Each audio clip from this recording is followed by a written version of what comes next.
Yo, what is up guys, it is your boy Sub-Zero Xtabyte here again, with a brand new video, Noob vs Pro in the Minecrafts. Of course I am the pro and our helper Steve is obviously the noob. Just look at his outfit, he does not know anything about the modern fashion game these days. Shall we begin? Yes, that is a great idea.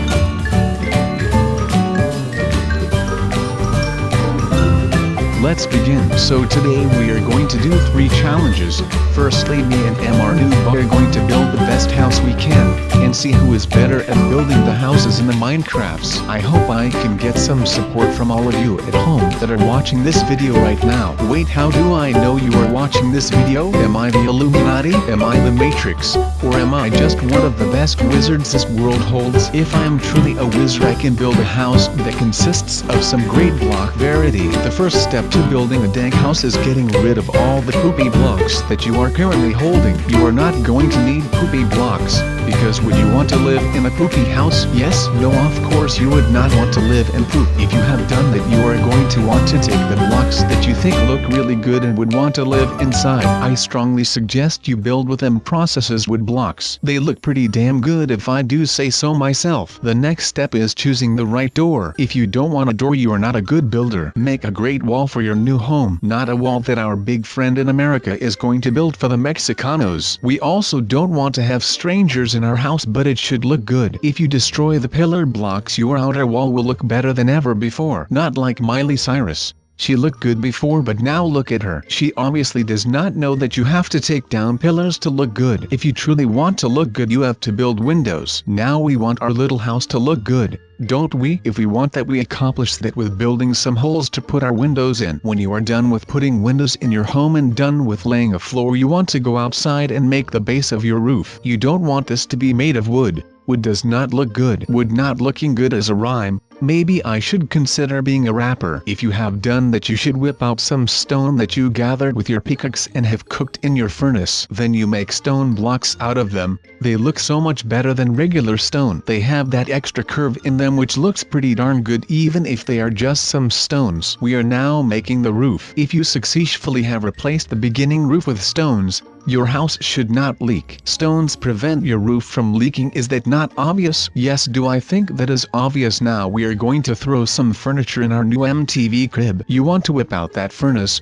a crafting table for basic needs, and a chest to store your possessions that you find along the way. If you could spare some wood, you are going to want to put some fences outside. Put some torches on them and you should be good to go. Now let's see how our little helper Steve is doing. Do you see what he did wrong? He is not making a lot of variety in this house. We did that with the stone blocks on the roof. It looks good and prevents the leaking of rain off the roof. But wait, what did Steve do there? He put down a bed in his little shabby house. That is a great idea, even if I say so myself. We forgot that, but we are not going to sleep because we are way too busy with looking at our new home. If you have successfully followed all of these steps, you can see who is the pro and who is the noob. What I really desire right now is a waffle. Waffles are great. They taste delicious and they come in shapes and sizes. Back in the days they didn't have waffles. Hold on, let me whip out a sign to make sure you see the difference between noob and pro. This is the noob house built by our noob Steve, as you can see.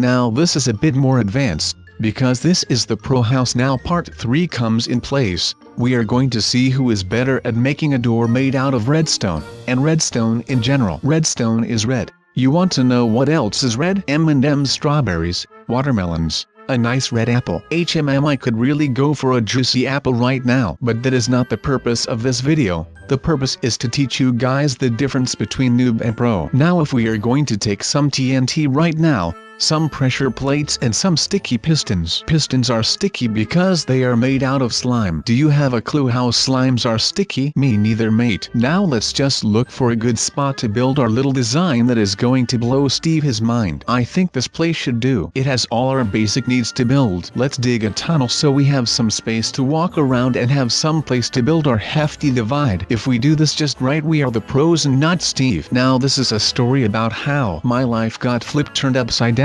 And I like to take a minute. Just sit right there. I'll tell you how I became the prince of a town called Minecraft in West Minecraft town, born and raised. On the playground is where I spent most of my days, keeling out Max and relaxing cool and all shooting some basketball outside of the school when a couple of guys who were up to no good started making trouble in my neighborhood. I got in one little fight and my mom got scared. She said, "You are moving with your auntie and uncle in Minecraft Northair." Now that was a theme song from a TV show back in the days. I thought I might as well spit some bars here and there because I rhymed those two words in the beginning. I might become a rapper when I'm done. Now I have built some redstone trail that works for the purpose of the video. Now while we are fixing and showcasing this, why not tell you a little story about how I used to not be able to swim in Minecraft. I built a boat because of that and I was having the time of my life on the water. I was just rowing and rowing until I could see a mushroom island so I could take a mushroom home. Those cows look really amazing and they are just made out of mushrooms. So after a while of rowing,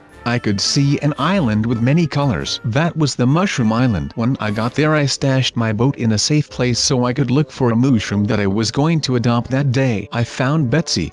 Betsy is a very special cow. She only eats mushrooms. That explains why she transformed into a mushroom. She wanted me to take her boyfriend cow with us. I told her there was no place on my little raft that I was going to take her home on. I wanted to take her to the boat but I could not find the boat. I thought I was going insane. I went for a little while with Betsy for a mission to find the boat on the island. I looked around but I could not see any sign of the boat. Betsy told me I should build a new boat but that boat was very special for me. I built that boat when I was back in West Minecraft when I had not yet discovered mushroom islands. Then I looked to the right and I saw Steve on my boat. He stole my boat on that day. Let me put a sign here so we can clearly see who is the noob and who is the pro. Let me fly back real quick to the last stage to see what our little thief Steve built. Well then, what is this hefty device? He built it next to a shabby house. What could that device do? I don't think it could have much of a purpose. The boat stealer just finished his device here. What is that? He pushed the lever, but it is not doing anything at all. Oh, that is what it does. He is a little bit stupid and I think he attached some TNT on his thing. Let me take you to my device.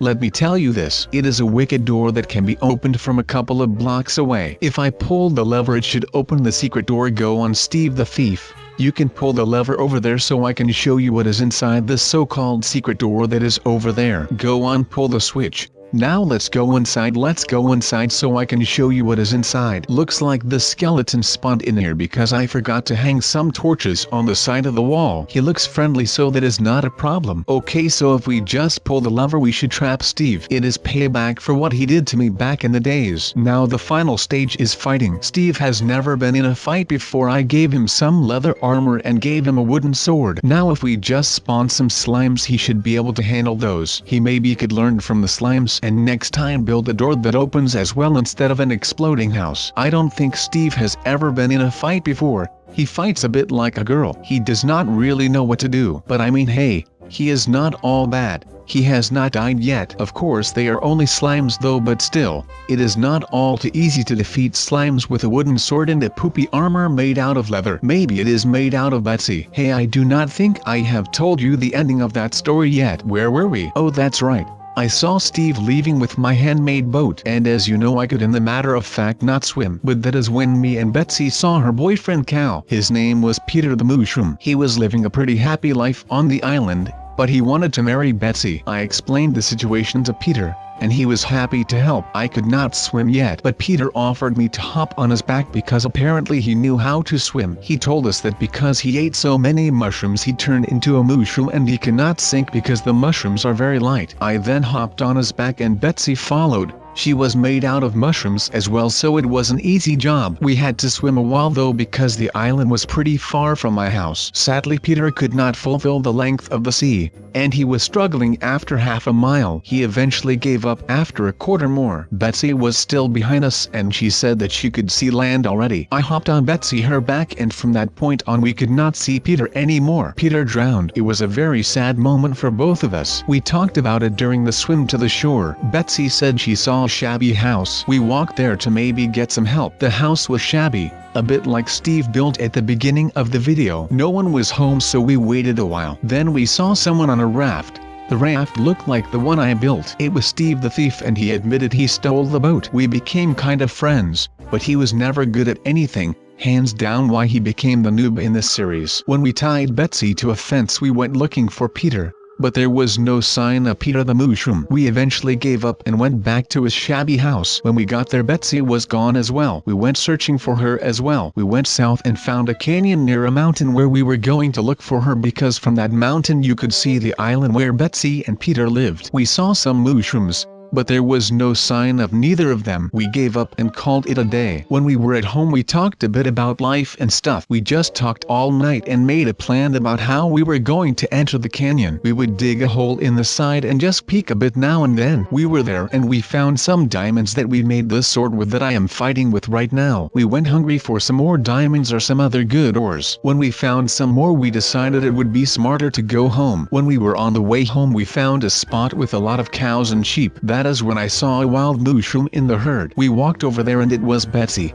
We took her home and she said she was going for a walk and got lost, so she just chilled with other cows. We got to the spot where the home was, but it was gone. How did it just disappear? We saw some silverfish on the spot. Their bellies seemed full of stone. They just ate Steve's house. LOL. We built a new house with a fence to strap Betsy on. We called it a day and slept until sunrise. When it was daytime, we saw another portal. We went in for a quick look. What we saw there, it was a day to be never forgotten. We fought a dozen of magma cubes. Steve was just chilling while I was fighting them and Betsy was distracting the cubes. But then we saw some mushrooms. We decided to make a campfire, which actually is pretty easy in the Nether, cause you know, everything is on fire. We cooked the shrooms and we dug a hole. We got to a point where we all fell. It was a bit like a cave, a pretty ghetto cave. We could not find a way out because the entrance was on fire and we had no blocks to build up. When we were trapped for a day and shared everything there is to be shared, a cow put out the fire at the entrance. It was Peter. But how? How could Peter be here? In the Nether, the cave was so dark until that point. The bats had bitten Betsy and she was having some foam in her mouth. She was sick and there was no cure. We searched for some ghast tears so we could make a potion that would cure her. There were no ghasts that day. When we got back, the cave was empty. No sign of Betsy. Again,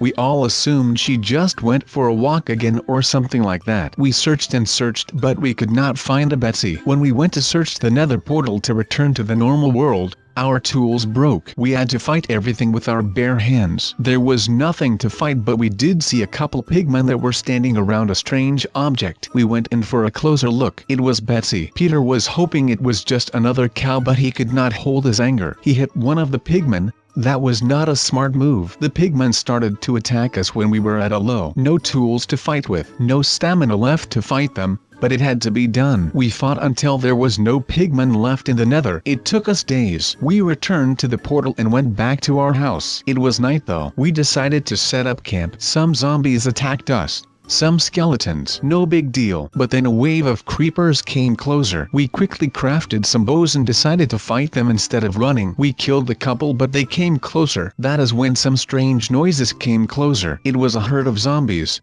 We could fight them at the beginning as well, but they multiplied fast. There was an unending wave of zombies. We were trapped. No way to run, and we could not fight. Steve had some dirt in his pockets and we decided to build a little wall. It managed to hold it for a minute. Luckily Steve was a noob. It really helped us that day. We dug a hole while the zombies started piling up until they were on top of the wall. At that point we were dug in. Underneath the wall, we dug an underground passage to get away. We succeeded in that and went back to the house. The house was not destroyed this time and Peter was still there. It all worked out for us. The herd was a couple miles away and it seemed all good. But there was one small problem. Steve built the house and he was unaware of the stone roof tactic. The roof was leaking and it began to be pretty darn wet inside. Our firewood was so wet it stopped burning. At that point we needed to seek shelter elsewhere. We went to the swamp that was only a couple of blocks away. We knew there was a house there and it had no sign of life. But when we entered we all felt a strange feeling. A witch had spelled a cast on us. She said there would be no way out unless we made some beef patties out of our friend Peter. Luckily for me I am a wizard so I could fight the witch. No one knew I was a wizard but I was a wizard. We killed one witch but a couple of minutes later we heard some noises outside.